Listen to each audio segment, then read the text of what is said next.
Get ready to enter a brave new world with your host, Vasant Dhar.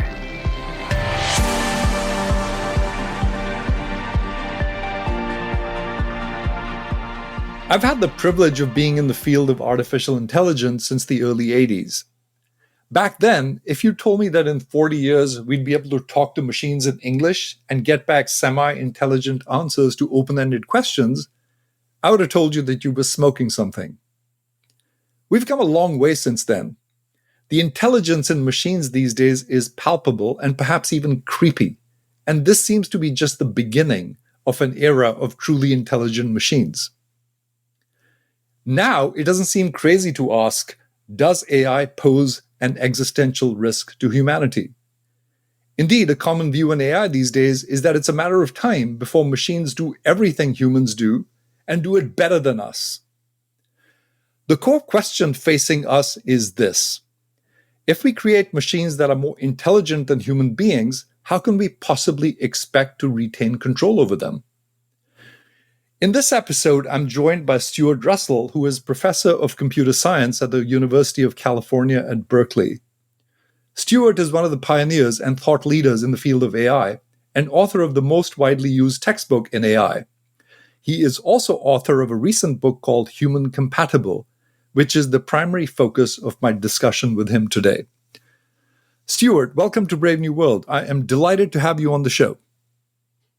It's a pleasure to join you. So before we get into what the problem is and working towards a solution regarding AI, I just thought we'd start by you telling us something personal about yourself. So, as you can probably tell from my accent, I'm English. I grew up mostly in London. I went to school at St. Paul's, and then I was a physics student at Oxford. And my plan was to become a particle physicist at the theoretical end. And a couple of things derailed that. One was that I learned about computers and did a computing A-level, and then wrote a chess program, which was very interesting and exciting. But I always thought that artificial intelligence was only a hobby and not a real academic discipline. And later on, I learned that it was a real academic discipline and you could actually go and do a PhD. So when it came to choose graduate schools, I was choosing between a PhD in computer science at Stanford and continuing in the PhD program in physics at Oxford. And for various reasons, I chose to switch into computer science. One of them being that a career of a theoretical particle physicist at that time was a very difficult option because, when I talked to the grad students, most of them expected to end up as taxi drivers or something similar because it was practically impossible to get a job. And if you did get a job, you would be author number 277 on a paper coming out of CERN on the measurement of some reaction that was confirming the standard model of physics. And so that didn't sound like a very exciting career prospect. And I switched, did my PhD at Stanford, moved to Berkeley as a faculty member in 1986. So I've been here 35 years and enjoyed almost every minute of it. I get the feeling you made the right choice. Well, possibly. I mean, the interesting thing that's happened in physics is cosmology. And the chances that I would have gone into cosmology were close to zero because nobody thought cosmology was very interesting at that time. I think string theory was just starting to come out. But as one of my advisors told me, there are some string theories that are completely untestable in that they have no observable consequences by definition. And then there's one string theory that's testable, but it would take 10 to the 31 years to test it. And so the prospects for advances in that direction weren't very strong. And the cosmology, the dark matter, the dark energy came completely out of left field. There was no hint of that, as far as I know, at the time. When I got into AI in the 80s, the books at the time were quite narrow in their view of intelligence. Nielsen's book called AI was pretty much on logic and theorem proving, and Patrick Winston's book, also called AI, was largely on search algorithms. Yours, which came out in the mid-90s, became the standard textbook pretty much instantly. So clearly there was a real need for richer models of intelligence that started incorporating uncertainty, natural language, robotics, and newer ideas into AI. Well, that seems to have turned out to be the case.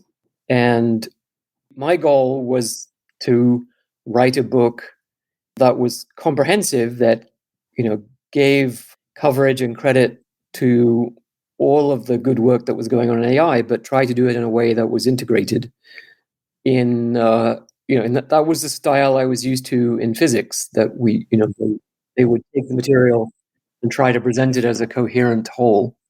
And it seemed to me that AI needed that. Yeah, it certainly did. And I have to say, speaking for myself, that our expectations then were so low of AI relative to what they are now.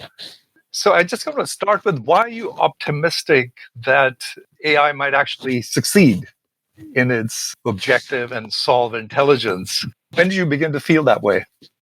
So I think I've always felt that way. We know that it's possible for a small amount of matter to be intelligent, because our brains are a small amount of matter, and they produce the intelligence that we have. And so I don't see any fundamental obstacle to us eventually figuring out how to make machines intelligent. And over my career, I have seen many major breakthroughs happen. On a fairly regular basis, we come up with ideas that allow a large new range of problems to be solved in a practical way that pushes towards general purpose intelligence. And I think there are still several major breakthroughs that still have to happen, but I can't see any argument that says those are not going to happen. And I also see huge investments, and I see very brilliant people working in the field. So, I think they are pretty likely to happen. I just can't give you a time schedule for them. So I read your book, Human Compatible, which I thoroughly enjoyed. So let's start with trying to identify the problem the way you see it before we talk about potential solutions to it. What do you see as the problem here that poses a threat to our species? So I think Alan Turing put it very succinctly in a lecture in 1951. We should have to expect the machines to take control. And he doesn't offer any apology or solution. He just think, as almost anyone, just from common sense would say, if you create machines that are more powerful than human beings, it's not obvious that you can maintain power over them forever. So that's the problem as I see it. Well, but in a sense, we've created machines that are more powerful than us, mechanical machines. So what's the difference this time?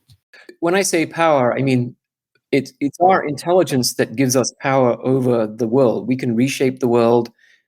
We have destroyed millions of species, and we could destroy all the others if we so chose.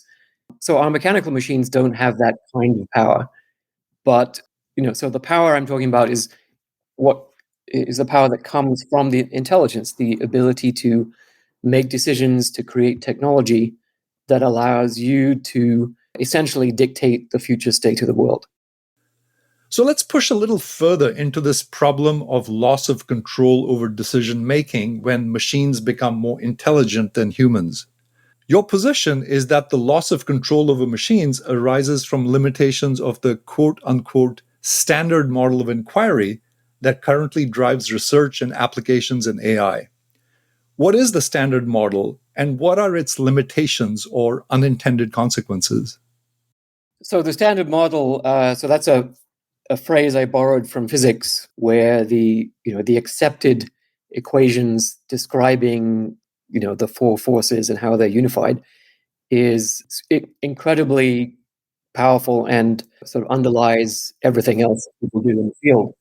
And I think the same has been true in AI. The standard model is that we create machinery that accepts a fixed known objective as input, and then find some way to optimize that objective. And this approach works very well for artificially defined problems. If we think about chess or spider solitaire, which is my favorite way to waste time, these have predefined objectives. That's part of what it means to play chess, is you're trying to checkmate the opponent.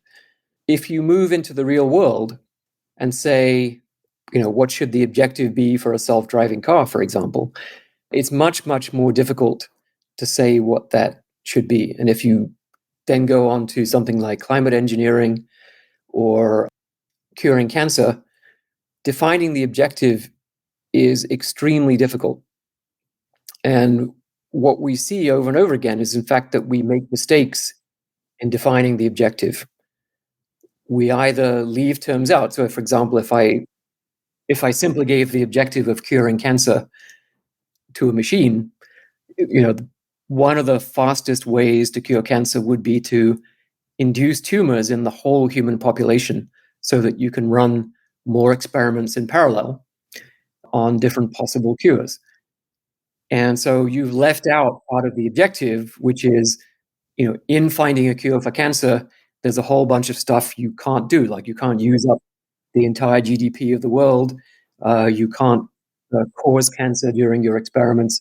You can't do this, you can't do that. So with a self-driving car, it's not just getting to the destination. Obviously, safety is a very important criterion as well. But if you pay attention to safety as a paramount objective, as absolutely essential, then you would never leave the garage, because leaving the garage increases risk of a collision with another vehicle. And it then turns out to be very difficult to figure out the right trade-offs to make among safety, getting to the destination, speed, legality, politeness to other drivers, comfort to the passengers, et cetera, et cetera. So this message that defining the objective completely incorrectly is extremely difficult, if not impossible, is something that we've known for thousands of years. And many different cultures have a legend like the legend of King Midas, who asked the gods that everything he touched should turn to gold, and he gets exactly what he asked for. So he defines the objective. The AI, in this case, the gods, carry it out exactly as specified, and then he finds out that his food and his drink and his family all turn to gold.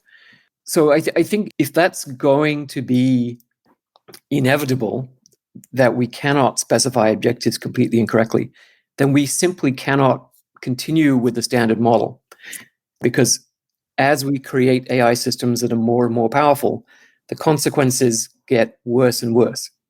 And I think, for example, we're already seeing the consequences with social media, where we've specified the objective of maximizing click-through or eyeball time or whatever other kind of objective that the platform is optimizing. And the side effects have been reasonably catastrophic for society already. So let's talk about the social media problem a little bit more, because you stated it in a new way in your book that I wanted to come to a little bit later. But since we're talking about it, let's talk about it. One of the things you point out is whether the rewards, and I'm sort of going a little bit ahead of myself, but the rewards by which a system learns come from, quote unquote, outside the universe or within the system itself. So is the problem with social media the fact that the reward signal from users is part of the same system, and so the machine just learns how to manipulate people to get a maximum reward?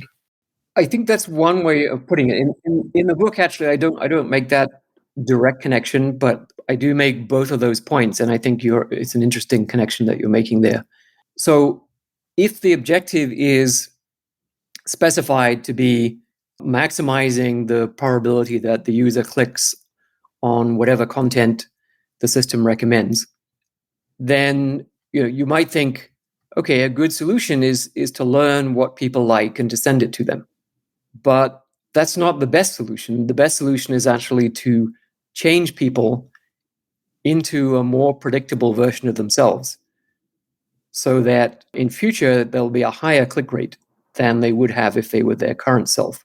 And this is inevitable as a consequence of connecting a reinforcement learning algorithm to a user where the reward is the user's feedback. Yes, I actually had not made that connection myself until I was thinking about our chat this morning. Because I've often made the case that the problem with social media is an incorrectly specified objective function, or unquote, an evil objective function, that's designed to maximize engagement. And if it leads to depression among teen girls, well, that's an unfortunate consequence. But in reading your book, I realized that even if the objective function were benign, we might still end up with some sort of a dystopian future just by virtue of the fact that there are all these unspecified objective functions, and the machine might actually learn to maximize profit through some other nefarious means. Yes, it could. Yeah, it could certainly do that. So I think Clickthrough is a proxy for profit, and many commentators point out that in general, corporations can be viewed as machines. They happen to have human components, but they're machines optimizing this incorrectly specified objective, which is profit, ignoring the costs of externalities. And so the social media platforms, I'm willing to give them the benefit of the doubt that their original intent was that the system should learn what people are interested in and not send them a whole lot of spam. But in fact, whether it's just the algorithm or the combination of the algorithm and the human optimizers in the marketing department or the optimization department who are adjusting the algorithm, the effect seems to have been, and we actually don't have very much empirical data on this because all the inner workings of the algorithms and all the actual records of interactions are secret. But I think there's anecdotal and suggestive evidence that this manipulative effect is happening. And then it's tied together with, then a whole industry has emerged to feed the beast. Because if users are being manipulated to be interested in more and more extreme content in whatever direction they're being manipulated, then an industry will spring up to feed that because that produces revenue for them too. It's a complicated system, but I think the whole thing is poorly designed from the beginning. So I want to push on this standard model a little more because it's been quite successful in a number of areas and, I guess can be quite seductive. I'm referring to this book by Daniel Kahneman and authors called Noise, where they point out that even relatively simple models tend to sort of outperform humans who are plagued by inconsistency and bias. So what do you think we should do? Should we not use machines for decision making in systems like criminal justice and law enforcement? Should we wait? What should we do? Where I'm coming from is consistency and fairness would seem to be sort of a bedrock of a good society. And so there's a compelling reason for using machines for those kinds of things, despite the drawbacks that you pointed out. So how should we think about this? So I think you have to look at each case on its own merits and understand the scope of action of the system, by which I mean for any given action sequence by the system, how can it drive the environment? How far can it drive the environment? Where could it take it? And for these very simple, non-sequential one-off decisions, for example, should I give this person a loan or, let's say, should I give them a credit card or not? And if so, what should the interest rate be? So that decision is not, so the system is not taking a whole sequence of decisions with respect to that individual. And there's no feedback loop involving the individual. So it's not clear that there's any possibility for manipulation. there are still possibility for mischief to happen, and bias is certainly one consequence of these algorithms. So I have to say I've not read Danny's new book, but I'm familiar with a lot of debates about the possibility of bias in financial decision systems, in parole decisions, and so on. And I think for decisions based on relatively small numbers of attributes, algorithms can do a pretty good job. They can be constrained in various ways to respect appropriate definitions of fairness. And I would say they should be supervised by humans, because although we deliberately restrict the available inputs for the decision, so that, for example, you can't use the spelling of the first name to as a proxy for race, and then make a decision on that basis. So we try to restrict things to inputs that are directly relevant to what you're making a decision about. Problems do creep in, and there are always exceptions. And so you have to have a human, especially for something like a parole decision. So in European law, in the GDPR, any decision that has a significant legal effect on a person or equivalent cannot be made solely by an algorithm. So the algorithm can advise the human, but the human has to make the decision, and there has to be the right of appeal. And that's because any such decision, there could always be additional information about the particular case that would change the decision, but would not normally be possible to take into account. So generally, if we look at the history of credit decisions in the US, when they were made in person, they were extremely biased by race, and in some cases even by policy. So the policies explicitly were biased by race, and certainly the individual decisions. And I think the introduction of very simple algorithms, basically they're linear threshold or logistic regression algorithms, improve the fairness of those decisions and the accuracy of those decisions considerably. And without that, for example, the credit card industry wouldn't exist, because it would be too hard to judge the risk of an individual application and decide on credit limits and so on without those algorithms to do it efficiently and reasonably accurately. So I'm generally in favor, but when you go to decisions that are much more contextual, for example, if I'm running a company and I'm deciding, should we merge with a rival, or should we sell a subsidiary to another company, there's no practical way with current technology that could be done accurately, and that the system could understand all the important factors that would go into that decision.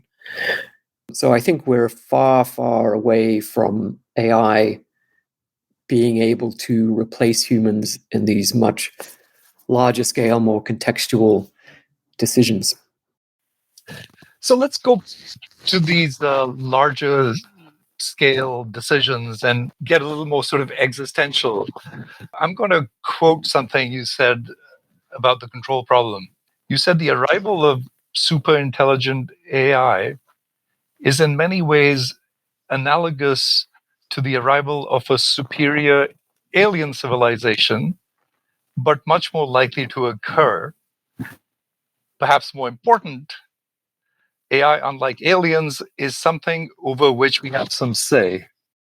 So this was in the context of a talk. I gave a talk to a completely non-technical audience, and it was the first talk that I gave where I laid out some of the ideas about existential risk, and I decided to do it sort of like the Oscars, where it had 5 themes, and this is the award for the biggest event in human history, and there would be the event where we all die, and there's obviously movies like Armageddon and so on, and Contagion and others, and then there are And I guess we all live forever would be the other one. So we all turn into twilight vampires. And I think the third one was we develop faster than light travel and colonize the universe. The fourth one was we're visited by a superior alien civilization. And the fifth one is we develop superintelligent AI. And I think there are analogies between superintelligent AI and superior alien civilization. I would say a lot of the writing about existential risk from AI doesn't really distinguish between superintelligent AI and a superior alien civilization. And I think that's a mistake. And maybe that's the mistake that Alan Turing was making. I'm sure Alan Turing was familiar with science fiction from H.G. Wells and so on, where a superior alien civilization destroys the world. And you can see how that can happen. Right? It doesn't take much imagination. And we have plenty of examples of one civilization destroying another on Earth through superior technology, for example. And the big difference is that superintelligent AI is not, or at least should not be, a black box that just arrives from outer space and then we're stuck trying to deal with it. Right? We design it. So the first obvious point then is don't use design tools to create superintelligent AI that produce a black box, right? One that we don't understand how it works and we can't really predict how it's going to behave. So I would argue, for example, techniques like genetic programming would be really bad as a way of creating superintelligent AI if they worked, right? I mean, if they might not work, but if they did, it would be catastrophic because we would have a black box then that we didn't understand, and we would have, no more hope of controlling that than we would have hope of controlling the alien civilization. So the question is, can you get superintelligent AI, but design it in such a way that we retain control over it forever? And that's the issue, right? In some sense, can you separate intelligence from power, from control? And unfortunately, we don't have good examples of that. So what's the right path towards a solution to this existential problem? And I'll segue into this question with a quote from the book called Erewhon, which you refer to in your book, in which there's a discussion of existential risk from computing devices. In Erewhon, mechanical devices have been banned after a brutal civil war between the machinists and anti-machinists, where the latter group argues, quote, "We must choose between the alternative of undergoing much present suffering or seeing ourselves gradually superseded by our own creatures till we rank no higher in comparison with them. Our bondage will steal upon us noiselessly and by imperceptible approaches," unquote. Does this describe our current situation? And if so, what should we do about it? I mean, I can't see banning machines as being the answer, and yet there's no guarantee that humans will be able to control them, especially as they become part of the fabric of society. I mean, we can't just turn off the internet. So what do you see as the necessary and sufficient conditions for humans to retain control over AI? That quote comes from, as you said, from Erewhon, which is Samuel Butler's book that he wrote in, I think, 1863. And it's a very prescient discussion of what he saw as a forthcoming battle between those who favored increasing sophistication of machines and those who saw a threat. And I think his description is a good one, right? We wouldn't, just as we're seeing with social media, we wouldn't expect necessarily that, the machines are just going to rise up in a sort of Terminator-style attack on humanity. It would just be a process whereby we would gradually lose control and then find ourselves in a position where we had no agency whatsoever.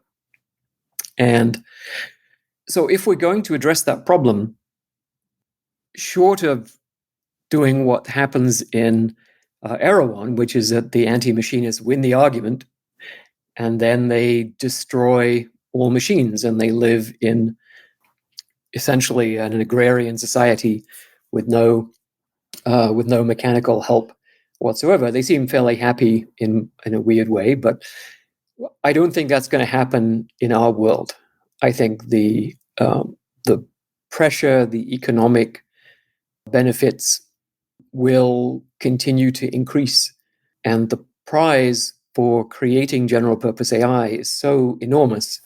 In the book, I do a very rough back of the envelope calculation, and it's in the tens of quadrillions of dollars, and that's a conservative estimate without looking at the uses of AI to move our current technological or medical capabilities beyond where they are now, but just using AI to deliver what we already know how to deliver at much less cost for everybody on Earth. So the pressure to do this is so huge, I don't think we can reasonably stop it. In addition, progress in AI happens on the whiteboard. It's a little bit different from genome editing, for example, which is another interesting technological conundrum, or synthetic biology, where progress happens in the wet lab. There are very deliberate process advances that have to take place, and you have to do physical things. But in AI, it's mathematical ideas on the whiteboard. So if it's going to continue, I think we have to actually abandon the standard model, because that's the source of the problem, right? That we would create machines that are pursuing an incorrectly defined objective, which then results in inevitably a conflict, because a machine pursuing its objective, it's as it were completely convinced that it's doing the right thing, because it's got the objective and it's constituted to pursue it at all costs. And I mean at all costs, because anything that isn't in the objective doesn't count as a cost to the algorithm, right? So we have to abandon the idea that the objective is completely and perfectly known by the machine. And that assumption is there, in every chapter of the textbook. In search algorithms, you specify the cost function and the goal condition. In MDPs, you specify the reward function. Markov decision processes, you specify the reward function, and the objective is to maximize the discounted sum of rewards over time, and so on. So this is true in statistical learning. You have to optimize the loss function, and in all these cases, we have already seen pathological consequences of specifying those incorrectly, and they will get worse. So we have been in AI pretty familiar with the concept of uncertainty, I would say, since the early 80s. And from the late 80s onwards, it really became the primary concern. The core work in reasoning and planning and so on was reasoning under uncertainty, planning under uncertainty, using the tools of probability theory. So we accepted that there's uncertainty in our knowledge of the world, in the sensor data that we collect or the algorithm is going to collect, and our ability to predict. And yet we persisted with the idea that the objective is known perfectly. And I just think that was a mistake. And we have, so to get rid of that assumption means actually separating the two things, saying there's the objectives that the humans have, and then there's what the machine knows about the objective. And those are two different things. And in AI, up until now, we've conflated those two things and said, well, whatever the machine knows is because the humans gave it to them, it must be the human's objective. But that's not true. So by separating those two things, you automatically have over here the machines knowing that they don't know what the human objective is over here. But as in Asimov's first law, you can't harm human beings, which roughly says your actions have to be beneficial to humans, which means that the machines is still obligated constitutionally to be beneficial to humans, to further human objectives, even without knowing what they are. And that initially sounds almost contradictory, that how could you further an objective if you don't know what it is? Well, it's actually not that complicated. If you go into a restaurant, the chef's objective is to give you a dinner that you're going to enjoy. But the chef doesn't know what you enjoy. So how do they solve that problem? They have a menu. And then you tell the chef what you enjoy by picking off the menu, and then the chef cooks it for you. It's not very complicated, right? But it's a simple example of the kind of decision making and the kind of algorithm and communication protocols that we have to have. So one key characteristic of this new model for AI is that preference information flows from the human to the machine at runtime. If that's impossible, right? If there's no way for the machine to ever obtain more information about human preferences, then actually this collapses back to the classical case, because the optimal solution for the machine is simply to integrate out the uncertainty about the objective and basically solve for the expected objective. And then that reduces to the classical case. But when there's the possibility of information flowing at runtime, then you get the new model. The technical name that we've been using is called assistance games, because it's a game because it has necessarily two participants, right? Most AI work is done with one participant, which is the machine, because once the human has plugged in the objective, the human is irrelevant, right? The human could be jumping up and down saying, "Stop, you're destroying the world," and the machine couldn't care less. It's just pursuing the objective. But in this format, the coupling between the human and the machine is essential. And so it becomes game theoretic because there's now at least two decision-making entities in the situation. And we call it assistance game because the machine half of this game is designed to be of assistance to the human half. And so we're exploring, okay, how do you formulate these assistance games? How do you solve them? What happens if there are two humans and one machine, or one machine, two machines and one human, et cetera, right? So there's a whole spectrum of new research problems to be solved. And in fact, a whole spectrum of new intelligent behaviors are exhibited, which we would not normally see in the classical model of a single AI system. So that in the new model, the AI system is going to, for example, ask permission from the human before carrying out a course of action that impinges on aspects of the world whose value is uncertain from the machine's point of view. So if you have a climate engineering machine, it comes up with a brilliant solution for restoring carbon dioxide levels in the atmosphere, ending the greenhouse effect, and it has a side effect of turning the oceans into sulfuric acid. Then it's going to ask permission before doing that because it doesn't know our preferences about the ocean. It knows our preferences for the atmosphere, but we forgot to tell it our preferences for the ocean. And rather than just assuming we don't care about the ocean, it's going to ask, is it okay if we turn the oceans into sulfuric acid? And we would say, no, don't like that very much. This kind of behavior, deferring to humans, allowing itself to be switched off, which is really, in some sense, the core of the control problem, right? If you can't switch the machines off, you don't control them, really. We get all these things as side effects of setting the problem up this way. So you're talking about preferences, where the machine learns by observation, and it also figures out the kinds of things we care about. So let's talk about the difficulties of doing this.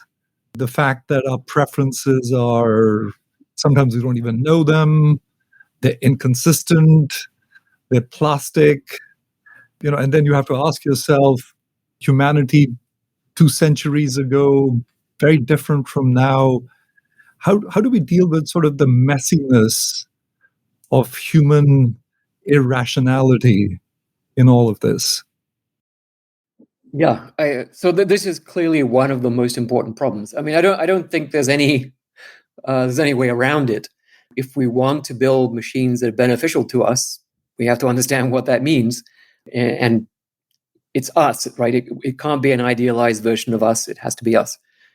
So let's pick it apart a little bit. So first of all, the basic idea is, so information about preferences has to flow from the human to the machine. What does that mean? So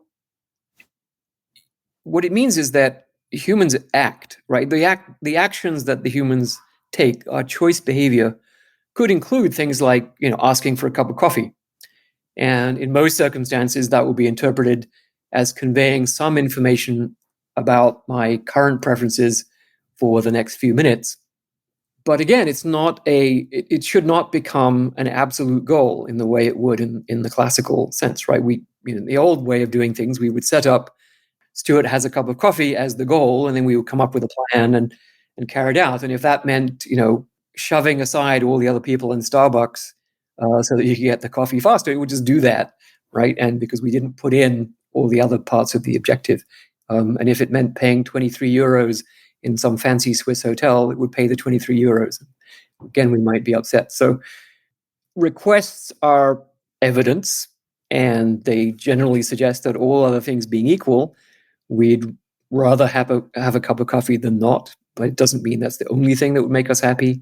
And it doesn't mean we want coffee at all costs.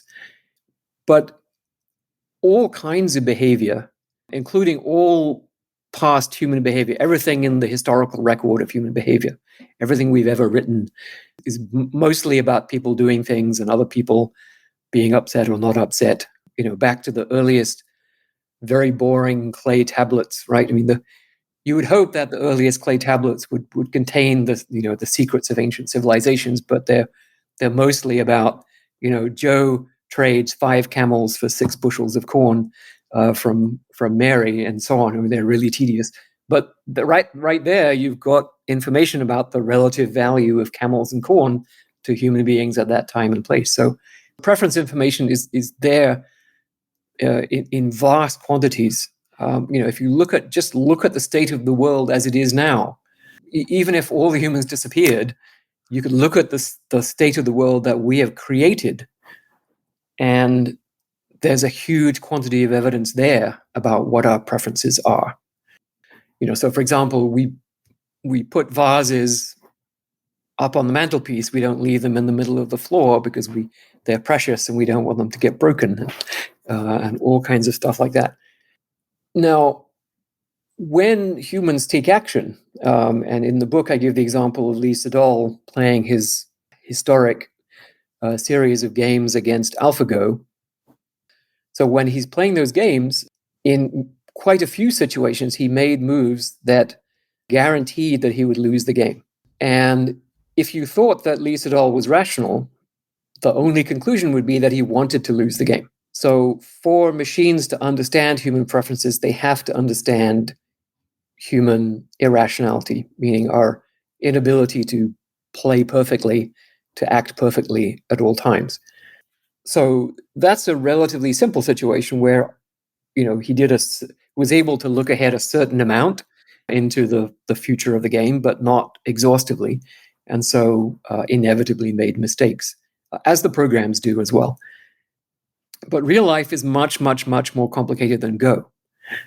And if you look at our behavior in real life, the idea that each of our actions, so every time I move a finger or move my tongue when I'm speaking, I'm playing the first move that will guarantee that the future of my life is optimal. I mean, that's completely insane, right? What I'm doing is something that's sort of reasonable in a very small world context that I've already put myself into, right? And this hierarchy of commitments. So I'm doing something, right? I'm saying a sentence, which is answering your question, which is part of doing this podcast, right? So we're always embedded in this hierarchy of commitments, and we're carrying out some small piece of it, saying a sentence, answering a question, doing a podcast interview. That's part of, from your point of view, creating interesting podcasts for your viewers, and from my point of view, trying to get my ideas across about the book and the new way of thinking about AI, and so on. So to understand any individual human behavior, I think you have to understand something about hierarchy of activities and commitments that people are always embedded in. And That's a complicated thing, and I would say we need to do quite a bit of research on how exactly that works. It's, the word hierarchy I'm using here loosely. There are many things that we're engaged in, and they're overlapping, and they're the commitments are not absolute. I might, if my house catches on fire, I'm going to stop doing this podcast. Sorry, and go and attend to putting the fire out, and so on and so forth. So that's a very clear and obvious characteristic of human behavior. There are many others. We behave emotionally in many cases, and immediately regret what we did, and so that has to be understood by the machine, that we do things that are not in our own interests for various reasons. But then those emotions themselves tell the machine something about our concerns and what we want the world to be like. So if I were to try and summarize your recommendations to move towards provably beneficial AI, it seems to me that you're borrowing or merging some ideas from economics in terms of these preferences and utilities. And one of the things you mentioned in your book is the obvious problem of aggregating them, right? It's one thing if you're dealing with a single agent situation or a two-person game, but at the level of society, it becomes tricky to aggregate preferences. And you quote a number of people like Jevons and Ken Arrow, who were much more pessimistic about somehow combining individual human preferences and behavior in order to arrive at something good. And I was thinking about this. Are you more optimistic because in their world, these needed to be specified, whereas in our world now, they can be learned from gobs and gobs of data? In other words, the machine can see not only our observable individual preferences, but it also has lots of data about collective, aggregated preferences that it can learn from. That's okay. That's a big, complicated question. So let me begin with preferences, because I think many listeners will know of preferences in the normal English sense of the word. What kind of pizza do I prefer, or do I prefer an Uber or a Lyft or whatever it might be? And as you say, we in AI borrowed this. It's not me who's borrowing it. It's the field borrowed it. In some ways, the field of AI recapitulated the intellectual history of the world, because if you go back and look at Aristotle, for him, he was preferences. He's really talking about goals, like specific states of affairs that a person wants to bring about, and how do they go about how do they bring about that state of affairs? They reason backwards and come up with a plan, and then they carry out the plan, they achieve it. So Aristotle was sort of a logic-based planning guy, and then uncertainty crept in the 16th and 17th centuries, particularly around gambling games, and probability theory developed on the back of those interests. And then for gambling games, the objective was the expected monetary payoff. And then it was Bernoulli who pointed out that expected monetary payoff does not seem to be what we want, right? That rather than this external objective criterion of decision making, that there's an internal quantity called utility. And the example he gives actually is brilliant. It's a thought experiment about a merchant who has acquired some large quantity of goods in the Americas, let's say, and now wants to ship them back to Europe. And he has two choices. He can put them all in one ship, which is cheaper in terms of the shipping costs, or he can split them across two ships, which is more expensive in terms of shipping cost. And the expected amount of goods that arrives is the same, because each ship has a certain probability of sinking, and you can work out the math. So the expected amount of goods that arrive is the same, and the cost is higher if you do it in two ships. And yet the merchant will always choose the two ships. And why is that? It's because half of a quantity of goods is better than a gamble between all of it and zero. right? So the certainty of half is better than a gamble with the same expected quantity, but the risk of having none.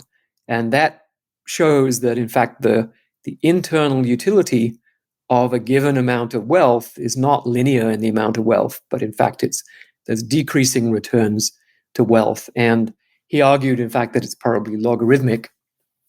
And a lot of subsequent experiments have shown that to be the case. So what that translates into is that it's the number of zeros in your bank account that matters, not the amount of money. And that has a lot of important consequences for equity and so on. So in the book, we take and then von Neumann and others developed the notion of preferences and lotteries and decision making into a full mathematical theory of rational behavior, and showed that any agent that satisfies certain basic axioms of rationality is going to be an expected utility maximizer. And various people have then extended that to decision making on behalf of several people or many people. And the basic idea of utilitarianism, which goes back, at least in Chinese thought, to 500 BC, is that everyone counts the same, and you should make decisions that maximize the aggregate utility of a given group of people. And then later on, Harsanyi, who's an economist at Berkeley, showed that that's actually, in some sense, the only solution if you accept certain additional axioms beyond von Neumann's axioms.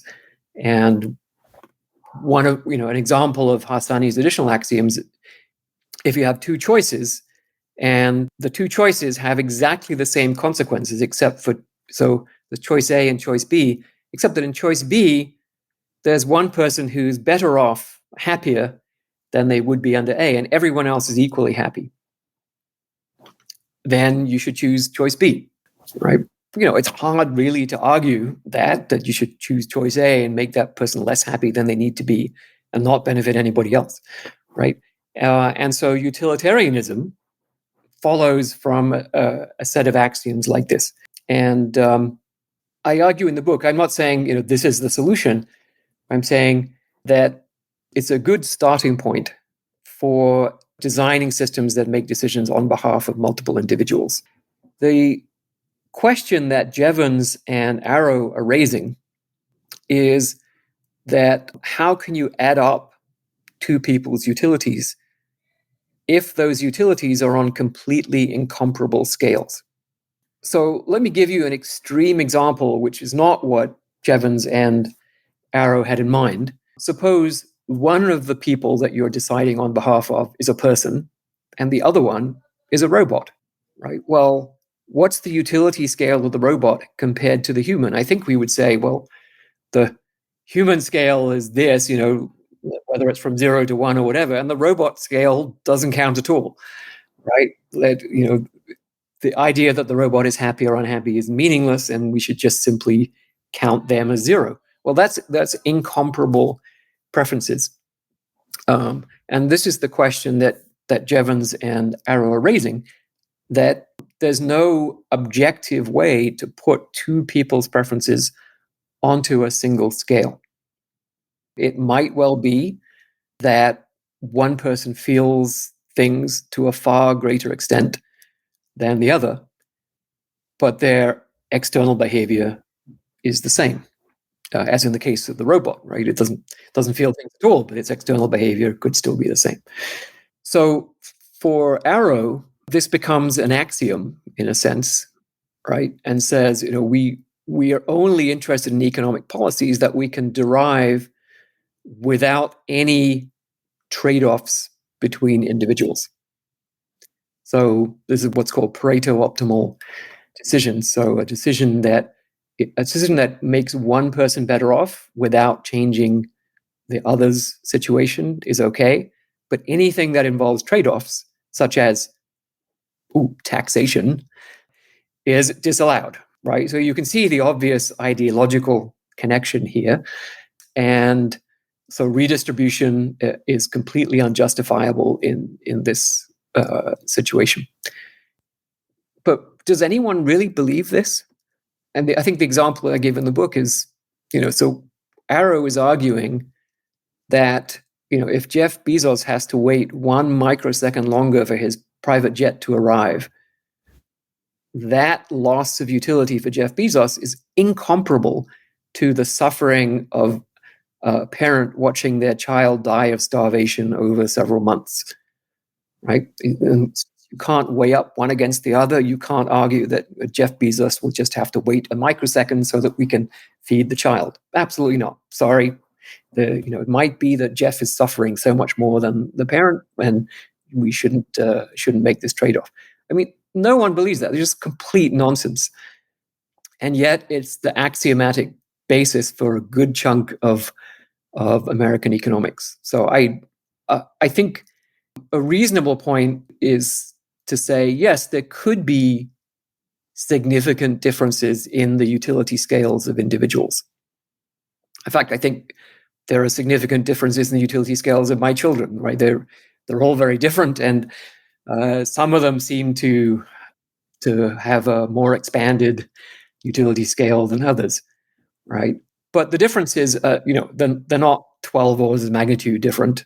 And Amartya Sen argues that, even though there might be these significant differences, in many cases, the optimal decision is still going to be unambiguous, even allowing for uncertainty about the relative preference scale. So, and I think another argument would be, well, tough luck, right?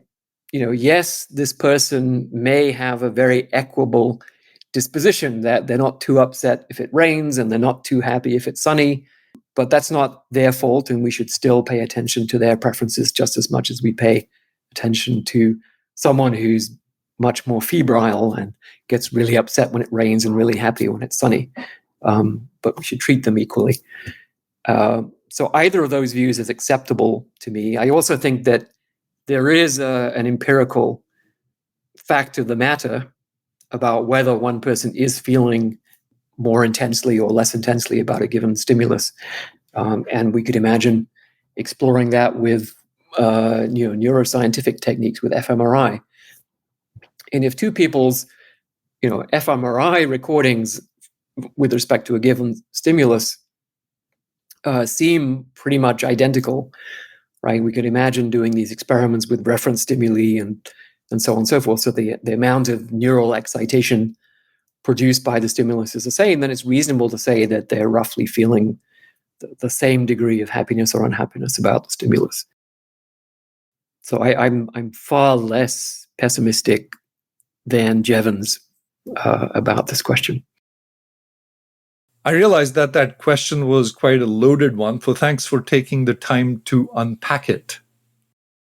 So I want to try and end with a quote from Keynes, who wrote this paper in 1930 that you also referred to in your book, that's come up in a few times with some of the previous guests, where he talks about potentially solving the economic problem in the next 100 years. And that was in 1930. And it seems to me that in the industrialized world, that maybe we should start, as he said, making mild preparations for this possibility where a lot of needs are satisfied and lots of people are perfectly happy, on something like universal basic income, where machines do most of the heavy lifting and there's a few people working. What do you think about that? Do you think that to be a likely future? Yeah, I think this is a great question. So Keynes was of the opinion that actually being free from the obligation to work is a good thing. And it's only because we've been conditioned to strive that we find the prospect of idleness to be unnerving. And I think it's sort of an empirical question about human nature.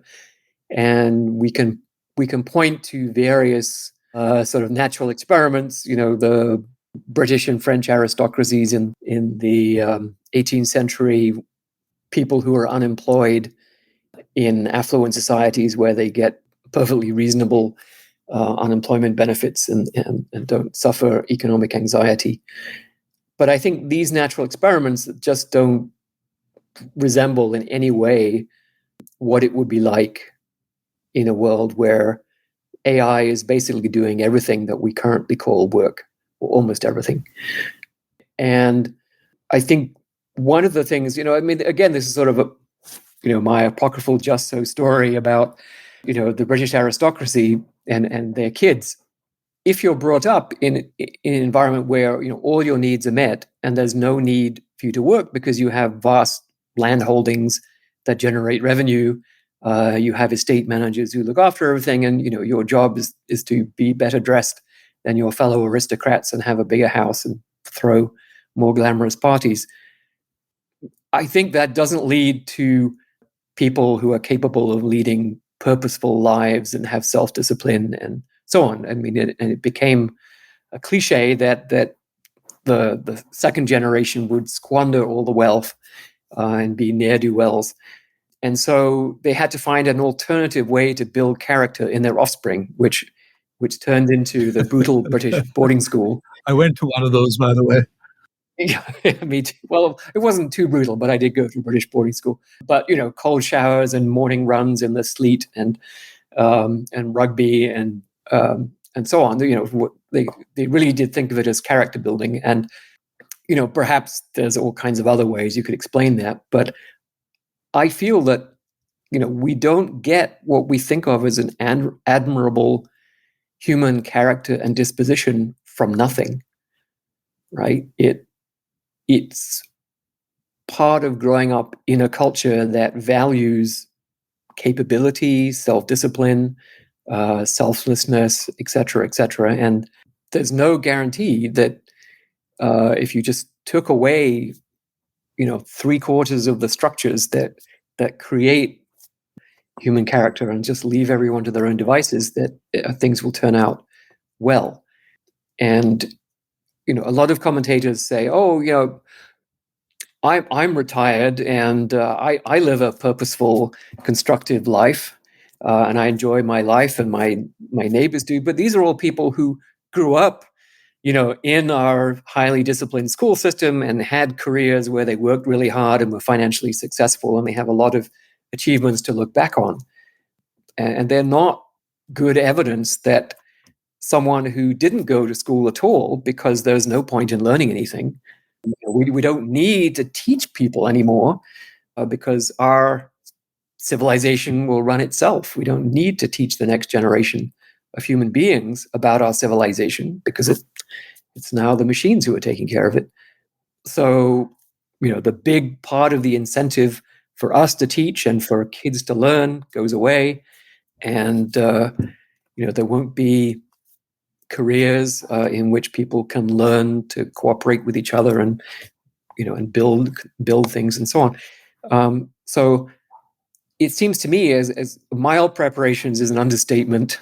I don't know if that's Keynes being deliberately British understated there, but what we're talking about is a complete change in the sort of social objective structures, the social incentive structures that exist, and in our education system and in our professions.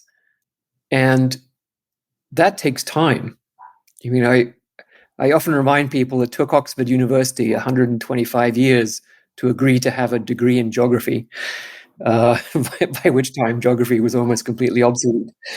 So, our education systems are very slow moving.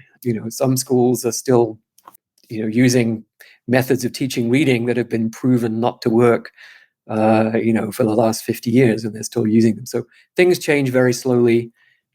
And if you take this to its logical conclusion, what will human beings be doing in order to have a valued role in society? It's going to have to be, I think, direct person-to-person services, based on the human comparative advantage. And the human comparative advantage is knowing what it's like to be a human being. And, we know the example I use in the book is hitting your thumb with a hammer. right? And even if you don't know what that's like, you can find out by hitting your thumb with a hammer, right? And you say, now I get it, right?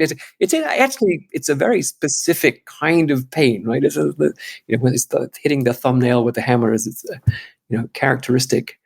And knowing what it's like to be jilted by your lover, knowing what it's like to win a prize or score a goal or whatever it might be.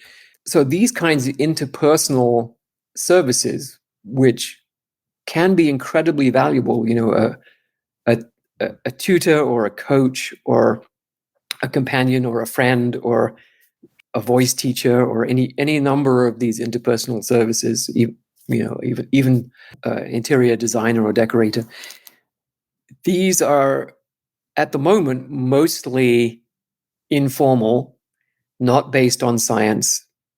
In many cases, I think the biggest such professions are childcare and elder care, which are very low paid and low skilled, right? Despite the fact that our children are the most precious things we have, we entrust them to someone who has absolutely no training, and we pay them, $5 an hour on everything you can eat from the fridge, right? If it's our leg, we entrust it to an orthopedic surgeon who we pay $5,000 an hour, right?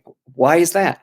Well, because the orthopedic surgeon is working on the basis of centuries of scientific research and experimentation and does a very good job of fixing broken legs, right? We don't have those centuries of science and successful science in how to bring up children, for example. And we really could do with it, but it takes decades and decades to develop.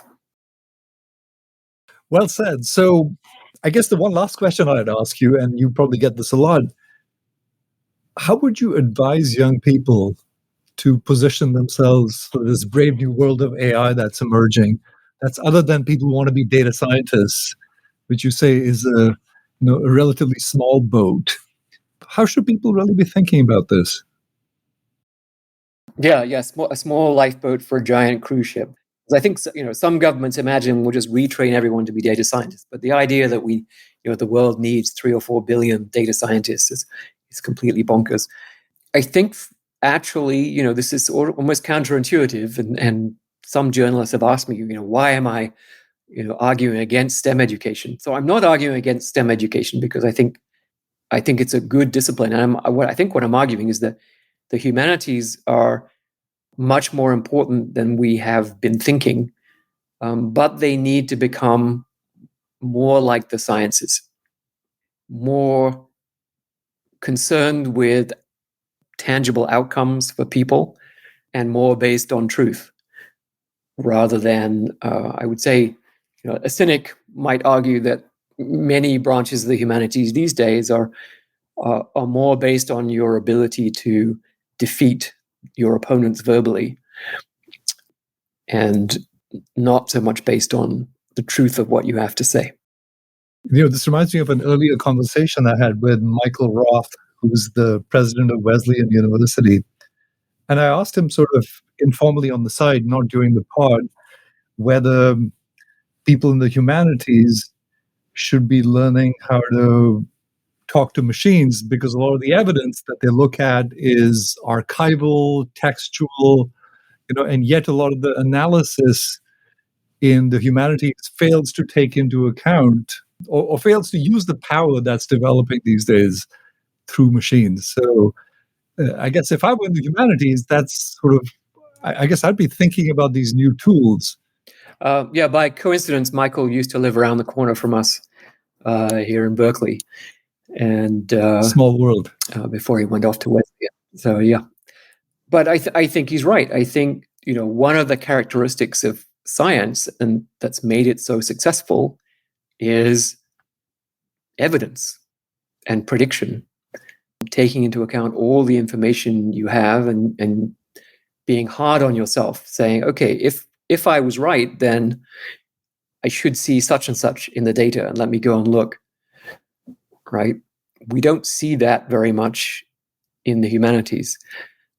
And there is, I think, a great deal of emerging interest in the so-called digital humanities. The questions are more difficult, right? It's one thing to say, okay, when is the sun going to rise? They are more difficult, but as you say, there's so much data out there, right? There's so much information out there that can be analyzed more systematically in a more evidence-based. There is, and it's been incredibly difficult, right? I mean, the caricature is, the historian who spends a lifetime in a library and then writes a dissertation about, a 2-year period of the Flemish weaving industry in, between 1781 and 1783 or something, right?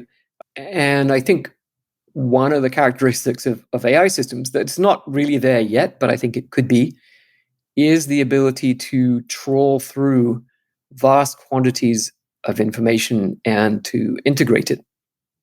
So I often dream, if I had another life, it would be very interesting to try to reconstruct from the vast array of different sources, pottery sherds all over the world, clay tablets in various different languages, some of which are unknown, papyri, et cetera, right?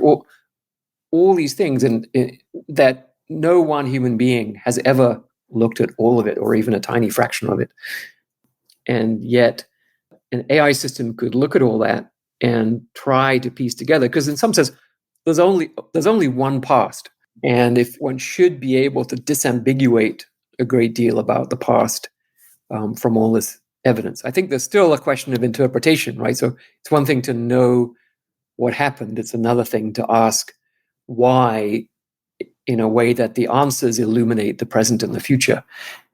And that's, I think, what, this is how historians respond. They say, well, history is not really about finding out what happened, which is sort of a bit of an eye-opener for us scientists. But, finding out what happened is just the first step. And the real question of history is knowing what the implications are for the present and the future, understanding how these large-scale human systems and organizations and movements actually work. And I think the jury is still out. I mean, there are competing schools of thought that are completely at odds about how to understand what happens.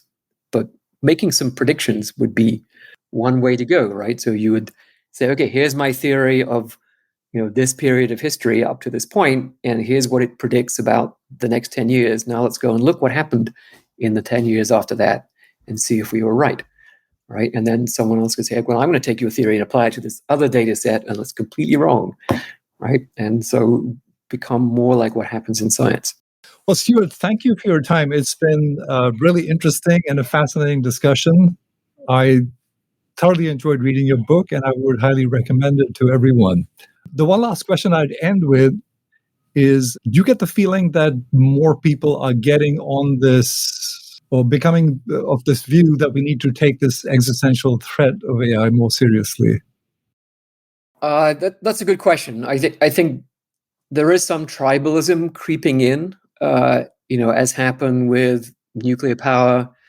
So when anti-nuclear activists started, I think the nuclear engineers sort of circled the wagons and started denying that there were any risks whatsoever, and saying, nuclear power is good for you, and so on, for all the way up until Chernobyl, and then that was the end of the nuclear industry.